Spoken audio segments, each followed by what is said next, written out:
preparing, it means we're live. Hello, everyone. Hey. I'm going to go over here on my thing here. Oh, great. It looks like it might be working. It's working. Oh my gosh. Here we go. Okay. All right. It's being live streamed. We say got it and we move forward. Hey, Roseanne. So tell everybody about you. Oh, about me. Yeah. This is about me. Hi, my name is Roseanne Norris. I'm from Binghamton, New York. And in 2018, January of 2018, my middle son, Lee, transitioned from an accidental carbon monoxide poisoning along with his dog. He was one of 5 children I have, and this sent me on a dark spiral that I had to figure out what to do, where to go, and how to survive. And so I've been doing the work for 5 years, and learning how to live with grief and transform it and be a happier and better person. Yeah, wrote a book about it. Wrote many chapters about it in our collaboration books and different things. I mean, to take what you've gone through and then transform it, and being a helpmate to other people is incredibly beautiful. And it's something that not everybody can do. And it's okay that they can't, it's okay that they can't. But those of us who can move through grief, being a helpmate to others is beautiful. So I just want to acknowledge you for that. Thank you. Being able to do that. And I know that it still took time. It took time, and it took, a different perspective on death and dying and being a parent and, all this kind of stuff. So I want to kind of ask you a few questions and get the ball rolling. How about that? Okay. And I will add, it's a lifetime of work. It's my life's work now. Just keep evolving with that. So yeah, anyhow, moving forward. I love it. All right. I've got to find my list of questions. By the way, I'm Kyra Schaefer. It's been an interesting kind of process for me, because my publishing company, and we were honored to publish Roseanne, was actually built because I lost a friend of mine, and I felt her kind of give me the nudge to write her book. And I said, I don't know how. What are you talking about? 7:00 in the morning on November 7th, 2017, And I'm like, okay. What's going on here. And we might get into some kind of fun woo stuff too, as we're talking. But I felt this pull, and I said, I don't know how to do that. And and then I did it anyway. So I got my friends together, and who were all grieving her loss, and we wrote a book and dedicated it to her. And it helped us, many of us, manage and face some of the grieving that we were experiencing. And it was such an interesting title, Happy Thoughts Playbook. It's like, that is the opposite of grieving, And so what's been interesting, because I think that was my foundation, was that a lot of our authors were coming through the grieving process, or they wanted to have something that they could hold on to as a remembrance for their loved one who had passed away. And so it's been such an interesting thing, because it's something none of us can really escape. None of us get out of this thing alive. Very true. Physically, right?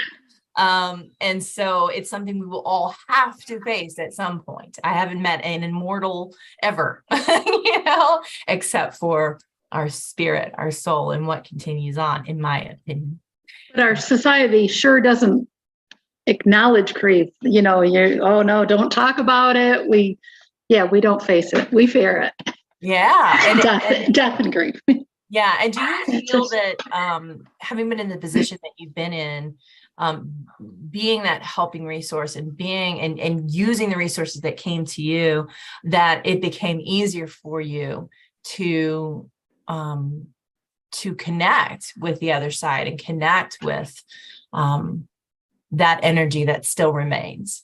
And tell us about that. I, of course, know the answer to this, but I'd like to hear more about it from you. Well, yeah, it sure did. And that's surprising because, the first time it really happened, I was in Lee's house and I was going through a box and I picked up a CD that was his, it was Offspring, a little band that he loved.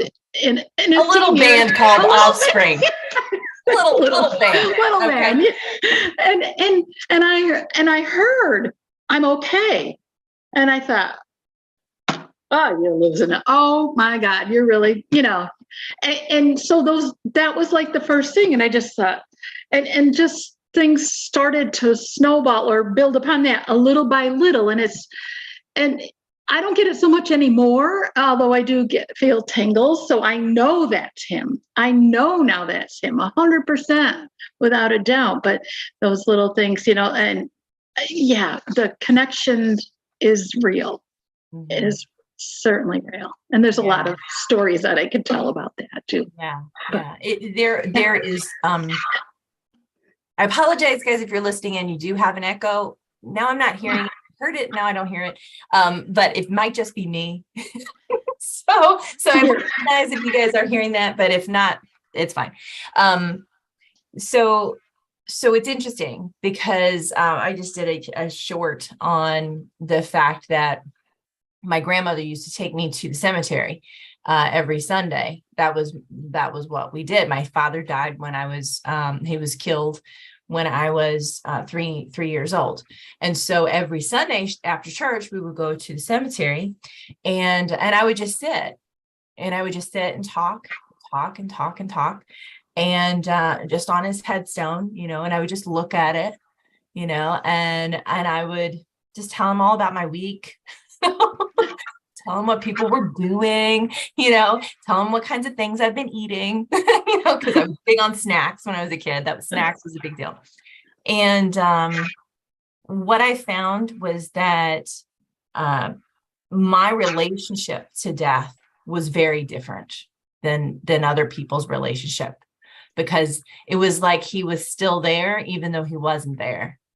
So I don't know how healthy that was necessarily, but I do know that it was definitely a thing for me that was actually very therapeutic because, he didn't blame me for anything. He didn't talk back. I think it must have been very healthy because it sounds like you didn't have that fear maybe that others have, it was just an acceptance thing. And I don't know. Yeah, I think so. I mean, it was such a weird thing because, like for me, it was the time you were allowed to cry. Like the times I was allowed to cry was when people died. And so I was kind of a learned behavior, a learned pattern where it was like, oh, I can actually release all the emotions that I have in myself right now that actually have nothing to do with this person dying because I don't even know who they are. So it was like, that was the way I was taught to grieve in a way. So it was a little bit convoluted in my head. But it's just such a weird thing. Everybody has their own experiences with death and how they manage it. What were some of the things that came to you as tools or opportunities where you were able to be like, oh, this is going to be how I handle this, or start the process of handling it? Yeah, well, that took a bit of time because, as I was just this out of order death, because I had grandparents, my own parents, I had experienced death. And where it was, you suffered, it was grief, but this the unexpectedness, out of order, you're not prepared for that. I'm sure even if your child was ill, you're just not prepared for that because it's not supposed to happen that way. So I just knew somehow. I didn't know how. I thought I've got to do something to find my way out of this darkness, or I just don't want to live. I didn't want to live like that. And so, the tools, the first thing I think I did, well, the journaling, of course, because I've always written down my feelings when I needed to process something that was painful. So I immediately started to journal. And that really helped me immensely. Of course, I wrote the book as a result, but you could take those feelings and put them down, just put them down and maybe step away for a little while. And one thing just kind of led to the next, the journaling and then the meditation, and I started listening to podcasts, and I really started tiptoeing through all kinds of modalities to to work with, because I was trying to find my way out of that deep darkness that I was in. Yeah. What about groups? Did you start right away with going to groups or meeting with people, or did that take some time or encouragement to do that?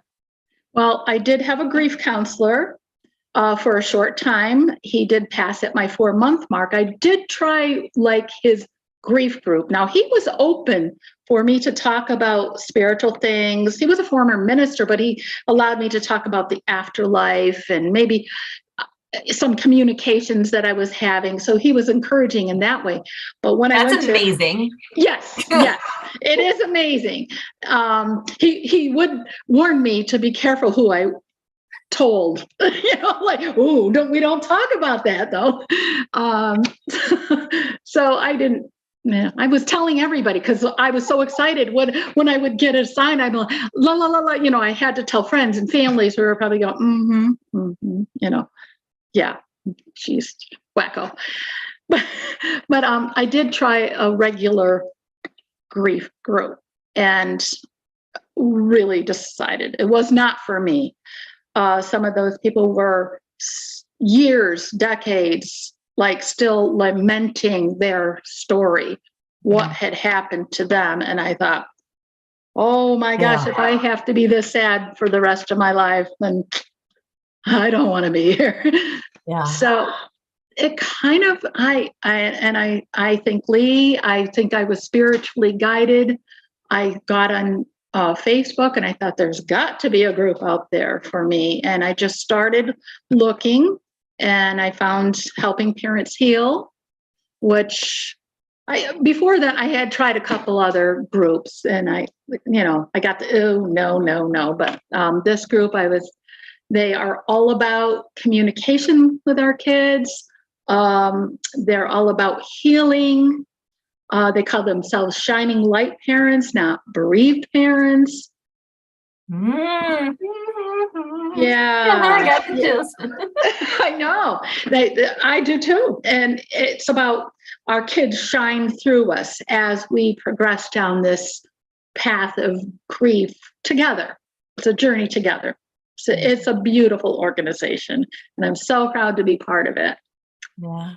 I actually have a local group that I lead here, and I'm also a caring listener among. There's over 25,000 members in almost every country in the world, and then we have caring listeners in Japan that speak Japanese, or in India or Australia, all over the world, helping the new parents behind us. So it's quite a beautiful thing. Started by Elizabeth Busan after her son transitioned. So I can't say enough.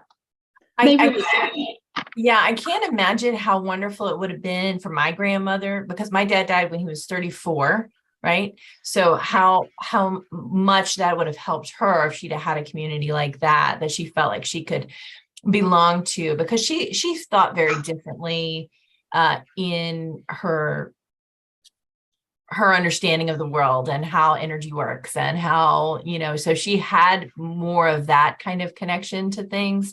And I think that if she'd have had just a very open loving community that she could have drawn from, I think that would have been really good for her. No, it didn't change her longevity. It didn't change necessarily her level of happiness, but I feel like some of it she did a lot on her own. And simultaneously, my grandfather was struggling with cancer. So now she's bereaved. She is a shining light parent.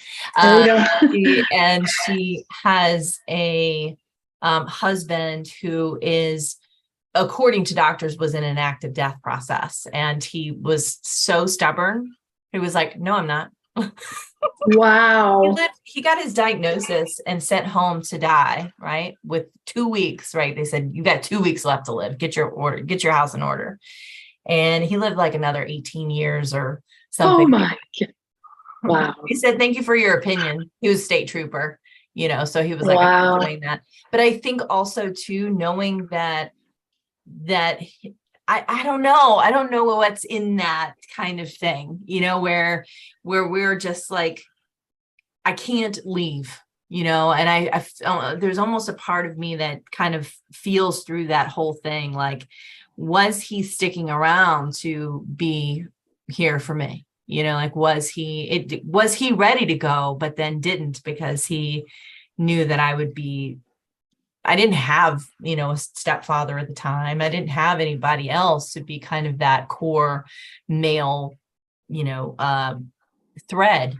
And so yeah, there's sometimes I look back on things like that and I'm like, grandma really could have used some support, and love and compassion and connection and being around people who really get that, Yes.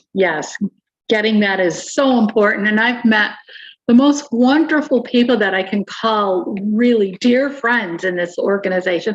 Not only do they get it, they're just super kind-hearted, caring, sharing people. And that's who you want to be around. Yeah. I'm glad you didn't stop at the first group and then been like, well, I guess groups just aren't for me. I'm glad you didn't stop there. It would probably be me. I would probably do something like that, being kind of introverted the way that I am. I'd probably go to the group and be like, yeah, I'm not doing this. And probably suffered in silence, for a long time. But for you to have the courage to be like, I'm going to keep finding something right for me. That's pretty amazing. Yeah, I've never been a group, rah-rah group, let's all kumbaya kind of person. But I mean, for this, I knew I needed it. And I remember the counselor, him saying to me, he said, you're way ahead of the curve. And I'm like, what the hell does that even mean? I don't know what this means, but I think I do now. That I just knew I had to take some steps. I just couldn't go it alone. I just couldn't. I wouldn't have gotten out of that pit. And maybe some can't, and that's their journey. Mm-hmm. But I don't know. I'm like, I almost feel I do feel fortunate that I've taken these steps in this path. Yeah. And I wish others, I just want to reach out and go, you can do this too, to parents. You can do it.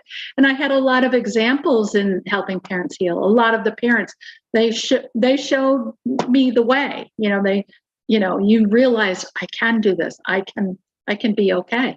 I can have joy again without guilt. I can smile and laugh and, Yeah, because it does. It feels like there'll be no happiness ever again.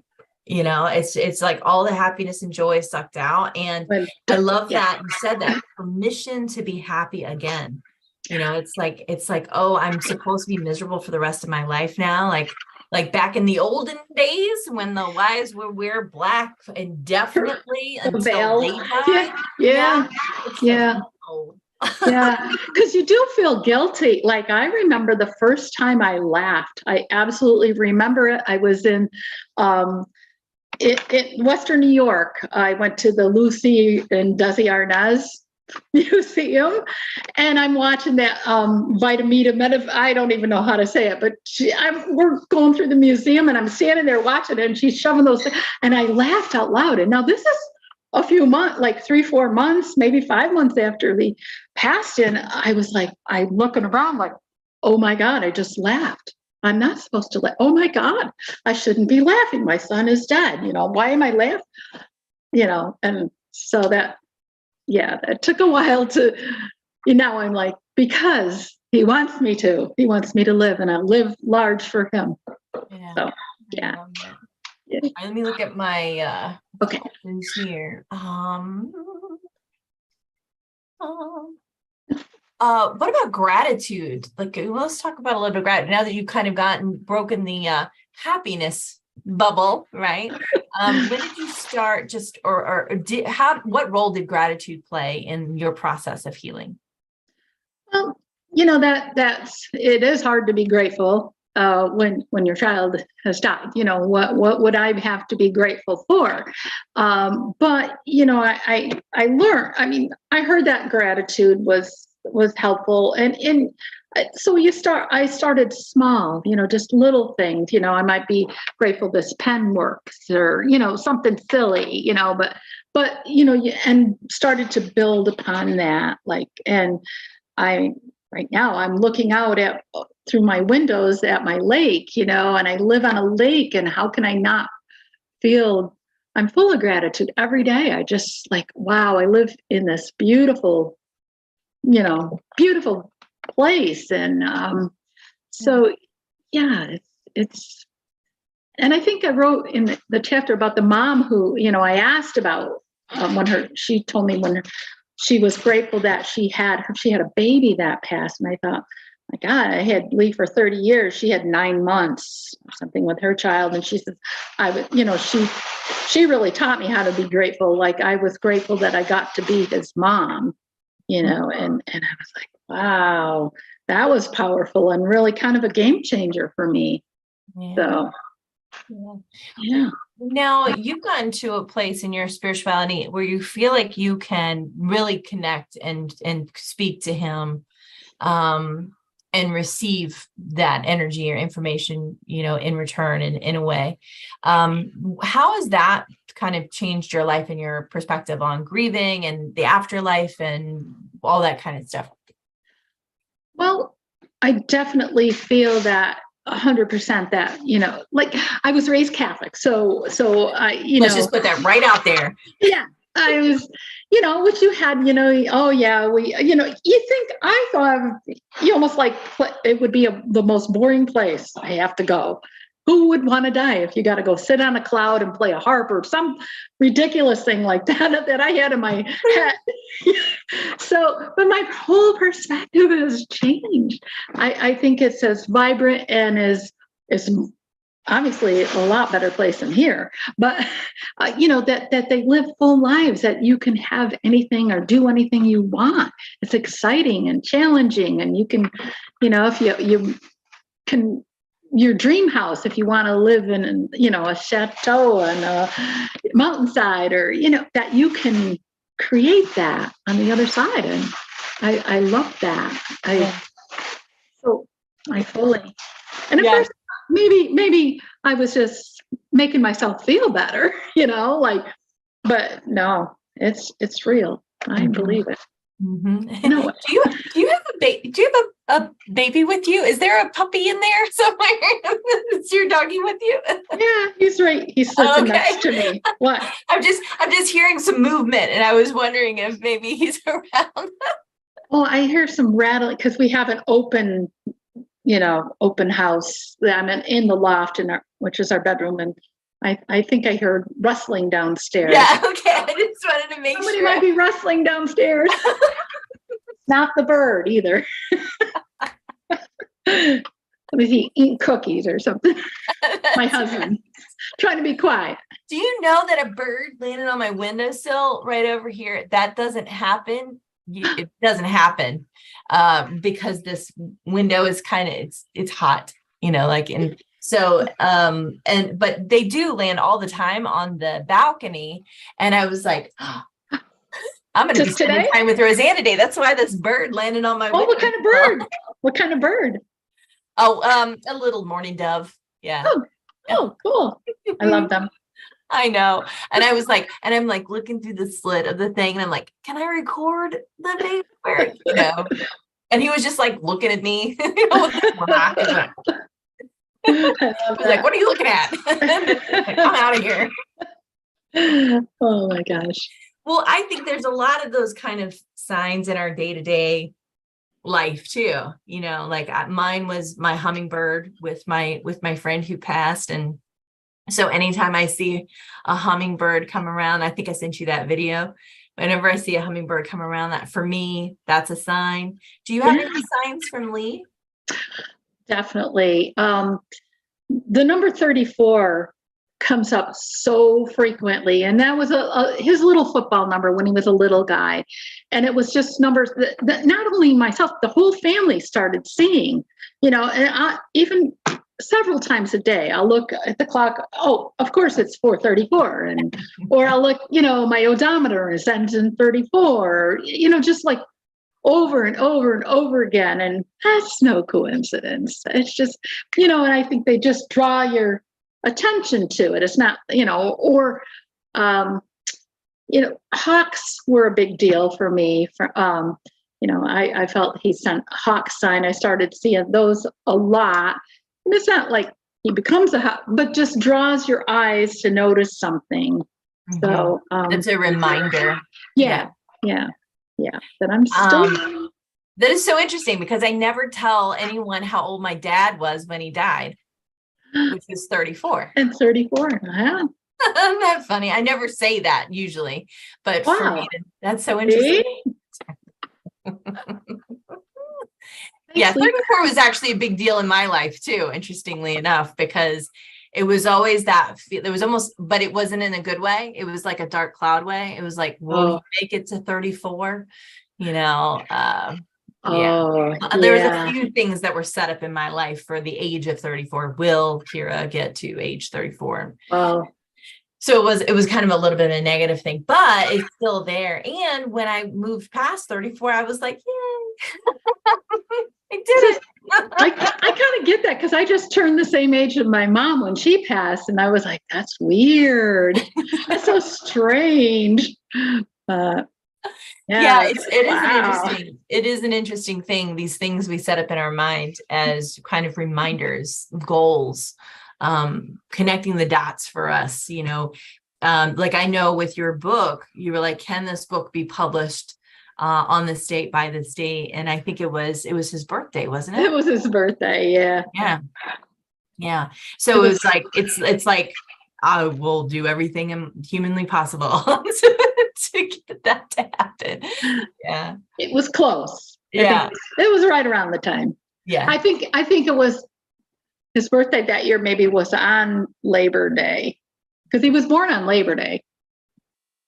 He was actually born on Labor Day. And he weighed 11.3. So just saying, we labored a bit. Bless you. Yeah, we labored just a tad. So. Oh my gosh. All right, let's look here. Here's some more things. So I like this question a lot. What are some misconceptions about grief's transformative potential? What are some misconceptions about it? Like, I like the bereavement and shifting that to, you know, shining light. Shining light. And just, I don't know.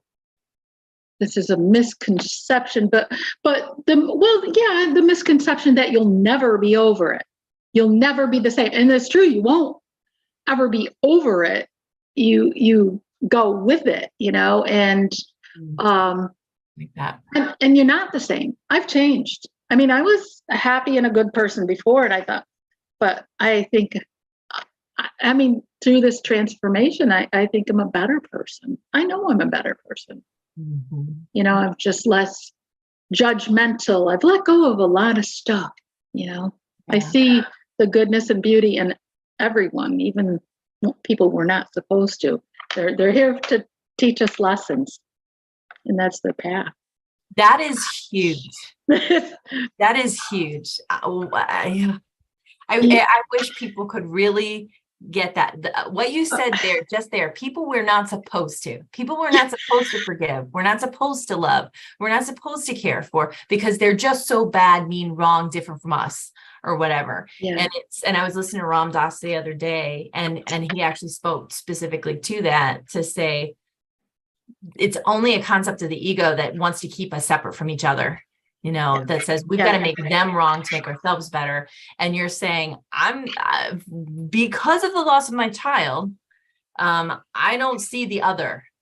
I just see that everyone deserves love, compassion, right. Because we don't know what's going on or what happened in their life to put them in the position that they're in. Right. And so we're true compassion. Yeah. I try. And we're a part of all the web, it's all, Yeah.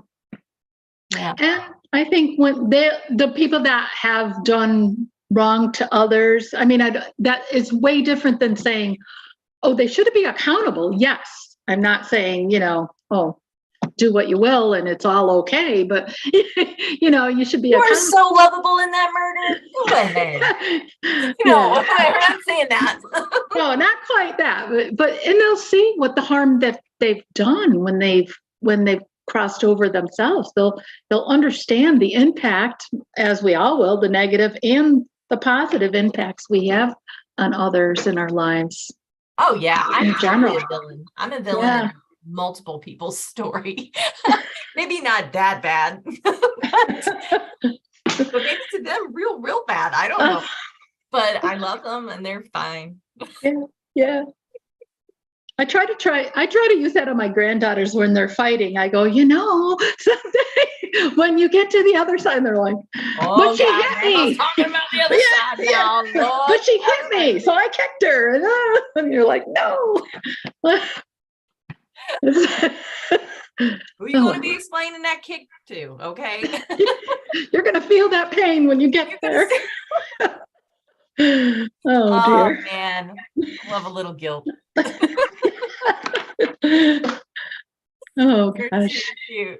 And all jokes aside, guys. Yes. We just try to live a good life the best of our ability. I will probably never reach enlightenment because I will probably have some level of judgment that'll just keep me here.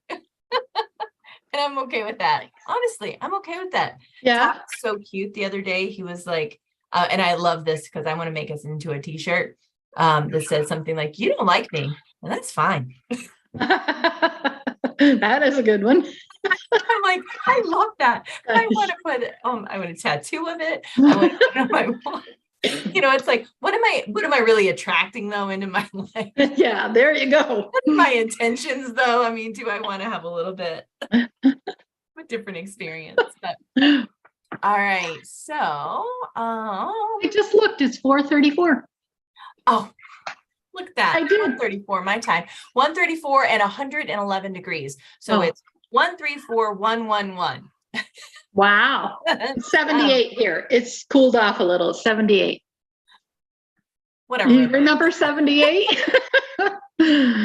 Oh my. Let's see. I really like this question.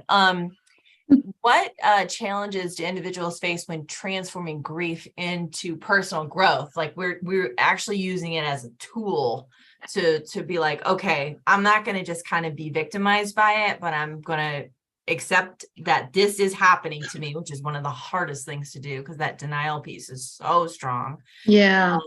That this thing is happening. By the way, guys, grief and loss is not just for an immediate family member. It can also be, but probably at a slightly, let me say this, in a different way, like loss of job, loss of a home, loss of other things that are in your life that, you can use as a tool, as a way to help you to develop personally. Right. So what do you think some challenges would be for that or anything that you experience? Probably the biggest challenge, maybe I'm hoping following your question, is with the guilt that you feel, just facing the woulda, shoulda, coulda kind of guilt, and that, like, to your point, can apply to anything. If I hadn't messed up in my job, or Right. yeah, if I only had, known my son took his detector off the wall, that caused, just all those things. Guilt is probably the biggest challenge and destroyer, I would think, of moving through grief, Right. for anybody. What else? Especially if you're in a partnership, I would think too. Like if you're married, or you like, didn't you see that, or why didn't that? I could see projecting guilt there too. Yeah. Or anywhere. Yeah. I did it when my cousin killed himself, and I was like, I'm never speaking to any of my family members again. Still haven't, because I am very committed to projecting guilt.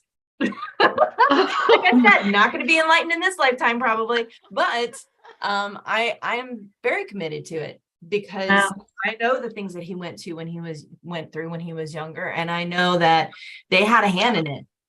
And so I know, girl. Yeah. I'll pray on it. But well, sometimes you have to step away, because if you recognize those, it's better to cut them off than. Well, and blame, right? Yeah. Like I cannot love them if I'm simultaneously blaming them. I can't do it. It won't work. Yeah. Well, maybe that's for the next time to work on, next lifetime to work on. I'm trying to enlighten now, so I don't have to come back if I choose not to. I was like, oh. You don't want to come back for this wild ride again? You don't want to come back and be like, I don't think so. But who knows? When I get there, I might, if I'm playing a harp and a cloud, I might go, yeah, I'm out of here. Back to purgatory, baby. Yeah. So what else? Let's see. What else is a challenge for me? I wrote something down here. I'm trying to look. Fitting in, like, because you don't feel, for me, like, and maybe it's just as a parent losing a child, I didn't feel like I really fit in with anybody anymore, like socially, even my own family, like that, back to they don't get me, and just, yeah. So that was very difficult. And sometimes still is, because, I just, like, when I know I've had enough, I have to bail, but, yeah. And do they tend to be accepting of that when you say, I'm out, I gotta go take care of me? Yeah. And truthfully, I'm not as social as I used to be. And I'm okay with that. I used to be a lot more social, and I'm liking just kind of being on my own now, and just kind of, I'm like grooving at the lake, just chilling, Yeah. So I find that when we have major things that have happened in our lives, and there are people in this world who haven't necessarily had those same kinds of experiences. For me, I have a hard time, and I'm an introvert. I'm an INFJ on the Myers-Briggs typology, so I'm already an introvert. And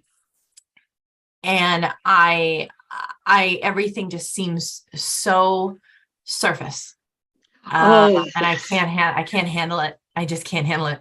I can't. I would rather be alone, looking at the wall, than to be a part of a group or a dynamic or something like that, where real things aren't considered, or spoken about, or try to work through or understand better, or whatever it might be. And believe me, I know that small talk is the way that communities are built. It's just not my thing. Yeah, I think very good point, because I felt that so strongly in the beginning too, because I'm like, I don't even know what are you talking about this crap for, right? Like, why are you wasting the air out of your mouth? mostly it was more personal to me because I'm like, my son is dead, and you're complaining about your kid like didn't do their homework. I'm like, I wanted to really. Then I had a little anger issue for a while, but I've softened. They don't, because they don't understand. They don't know. Yeah. They don't know. And then I have my tribe. I can talk about. Right. Talk about wanting to strangle the person that was talking about something that didn't really matter, but we also do need those times where we just kind of connect on things that don't matter. But I will say, me and my husband are kind of interesting because like he and I could talk ad nauseum about who knows? Like the other day, we had a really long conversation about tattoos that neither one of us know a tremendous information about, but we just speculated about tattoos for like an hour. It was the best conversation. Wow. And I was like, that is so bizarre, that it's a little random. Yes. Right. It is a little random, but because of what we were doing at the time, like we were decompressing, we were connecting, we were chatting about things that don't really matter but feel somewhat interesting and to discover perspectives about and analyze and all that kind of stuff. And it just felt so fun, so even though tattoos don't matter, the way that we spoke about them felt very important. That's so interesting. Very valuable. So sometimes small talk can be kind of, can fun. Blossom into or at least relieve the pressure point. Yeah, that's right. Let's talk about something that doesn't matter for a little while. Yeah. When we are always talking about things that matter, then it can be a bit overwhelming. So either way, it's a balance. Roseanne, it's a balance. It's a balance. Perfect. This is true. Yeah. Oh, where are we?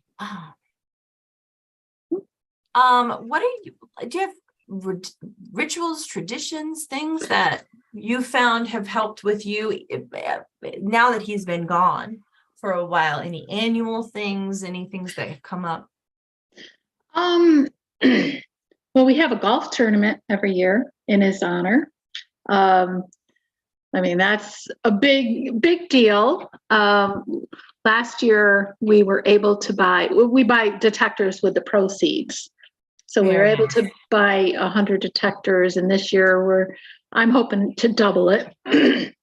So that's, I have mixed feelings about it. It's important to raise the awareness about carbon monoxide poisoning, because a lot of people don't know. But I don't want to make the importance of his death more important than his life, because he had 30 years of life, and there's a lot of beautiful memories and a lot to be said. But that is one thing we do. What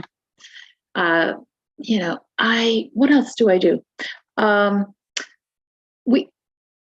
Rituals. That's an honoring thing. We usually honor, do something on his birthday as a family, go out to dinner together or whatever. I find I think of him every day. I don't know if I could call that a ritual, but I think of him more than my living children that are here. I honestly do. Well, they're fine, and you know where they are. Okay. Yeah. And and for a while, and that was in my book about I used to play the adventure game. I called it the adventure. Right. Oh, I'm shushing. Jeez, sorry, everyone. Okay. Oh my gosh. Everybody on YouTube, meet Roseanne's family that all walked in at the same time.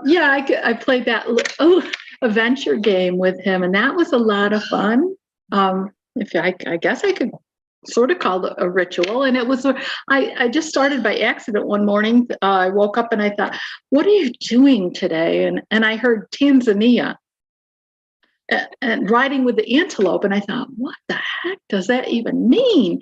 I think that's in Africa. Do they have antelope? And I had to Google it and I looked it up and it was real. And then I started doing it over and over and over. And I don't do it so much anymore. I should bring that back because it was a lot of fun because I heard a lot of weird stuff. When you first wake up, he was like going to the White House and I passed security.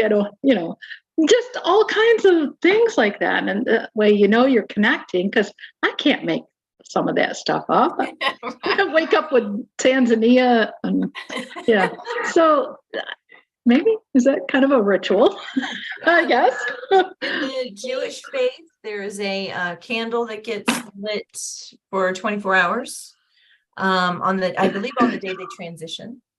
So that happens. A friend of mine who's Jewish, she just lit a candle for her mother a couple months ago. And so like that felt very nice to me, Yeah. For me, I guess, and for my grandmother, I guess it was, taking me to the cemetery every Sunday. Yeah. That felt good to her, and it felt good to me. I was a place where I could release, I was basically getting therapy, free therapy, just talking out loud, I was probably 3 years. I mean, I remember it too. I remember doing it. That's pretty cool. Yeah. And I remember some of the stuff I would say too. It was like, everything, how everything was going in my life. This little girl did this little boy did this, like, this is what happened to me today in school. This is what I've been learning, and, it always felt like he was there, interestingly enough. Did that progress as you got older, like a teenager? Did you bring like real problems and? Oh yeah. And after I had, it's a longer story. Again, this is one, I mean, definitely wish my grandmother would have had more support. I wish my mother would have had more support in her life too, emotionally and mentally. But yeah, it did shift a bit, because my problems just got realer. But I didn't get to see him as much as far as at the cemetery. But what I learned was that he was always with me, right? And so I didn't have to go to the cemetery to see him. He was always there. Yeah. And I would do a picture, I would talk to his picture. One time just yelled and screamed upside one down the other about how could he leave me type of deal, that part of the grieving. I was 3 years old, but it's that abandonment is still there. Yeah. Then denying it completely. Like he just doesn't exist. Yeah. And then coming back around to it again, and so it's to me, it's like a process, even though I didn't know him, as an adult person, I didn't know what he was like. I didn't know anything. All I knew is how I felt. Right. And I felt love for him. And that was more important to me than any of the bad stories anybody told, which were plentiful, because he was basically a criminal that just never went to jail, so just didn't get caught until one of his little gang members decided that he didn't need to be here anymore. He didn't need to live anymore. So, wow. Yeah, it's such an interesting thing, to have the different perspective, of the people that pass away. It's like, grandma, it was like he was a sainted angel that he never did anything wrong. Mother's side he was the devil incarnate. Wow. So I'm like stuck in between going, but I feel love for him, Yeah. So it does, that's also been a really weird thing for me. And I don't know what your opinion is on it too. It's just that, some people would say things like, you don't speak ill of the dead. Yeah.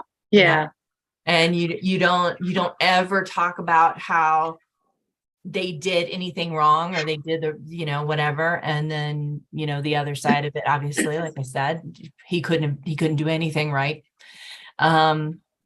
So do you feel, I don't know what's healthier. I think for grandma, he's a sainted angel, and that's all I'm going to talk about, whereas other people who knew him saw that, there was some good parts to him, too. They could admit that. Yeah. What are your thoughts on that?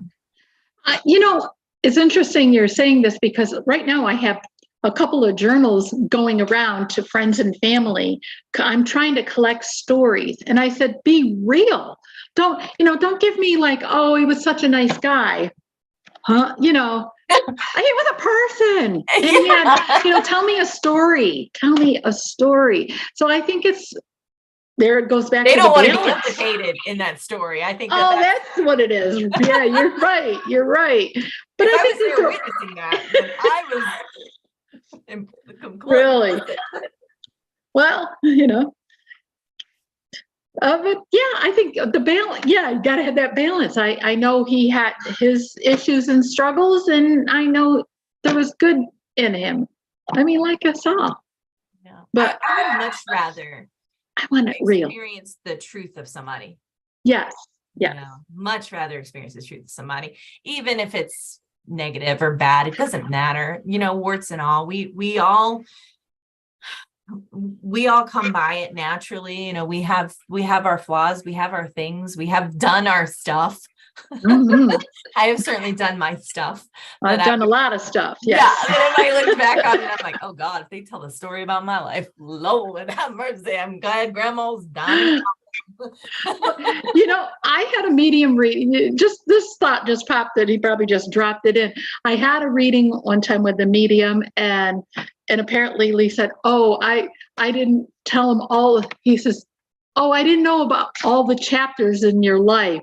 I didn't get all the chapters in your life. Like, I'm hearing from relatives on the other side." And I was like, oh no, he knows stuff about me now. Talk about truth. Oh dear. That'll put your feet on the straight and narrow path. Right. And yet he loves you still. Yes. And we love all of them still. Yeah. Yes. To walk through this life unflawed it would be ridiculous. What kind of life would that be? How boring. Mother Teresa or something. Or and have flaws too. That's true. She was human. She wouldn't be able to get to the places she'd gotten to in order, if she hadn't have probably gone through some of her own trials and tribulations. Even, a lot of times people have crises of faith, and am I doing this right? And, all that kind of stuff. Yeah. But by the way, guys, Roseanne and I did not coordinate our outfits today. I know that it seems like we did. We didn't. This was just all harmonious love connection that she and I share. That's how it works.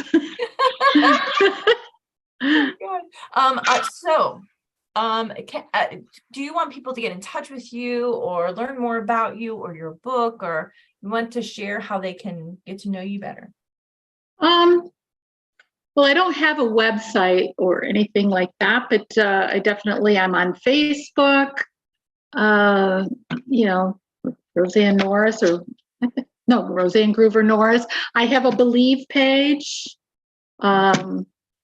And they can contact me that way. I have a carbon monoxide awareness page in Lee's honor.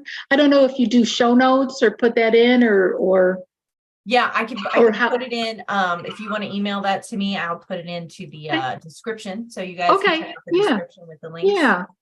I guess those are one of the ways, or maybe through you if they're having trouble connecting to me.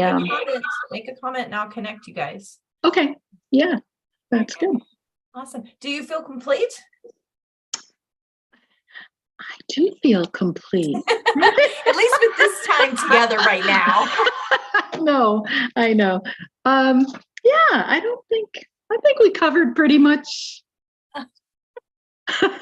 A little tangent here and there. Just, I love that. I love that. I feel like I got a little therapized. I need a little therapized. That's not pausing a day. I had a couple tears come up. I need that. I know something that I did want to bring up though. Yeah.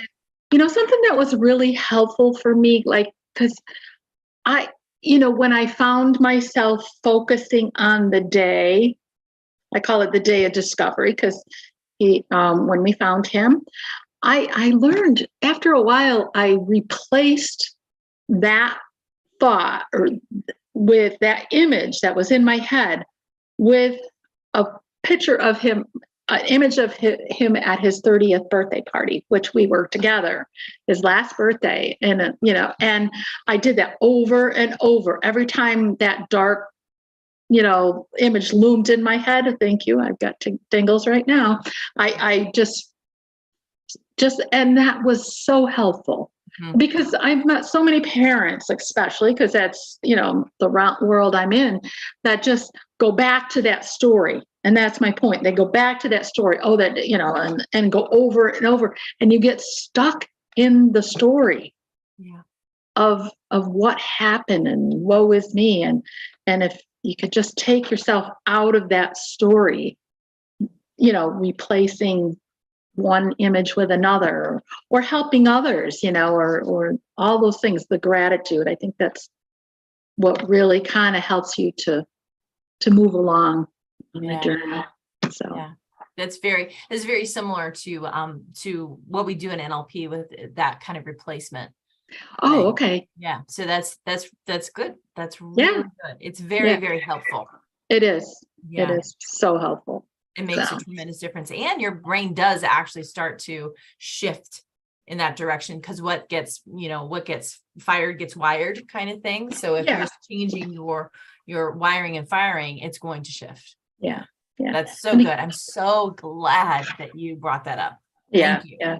Because you can't change what is. I mean, I could focus on that for the rest of my life, and I can't change a darn thing. Yeah. So that's, Yeah, I love it.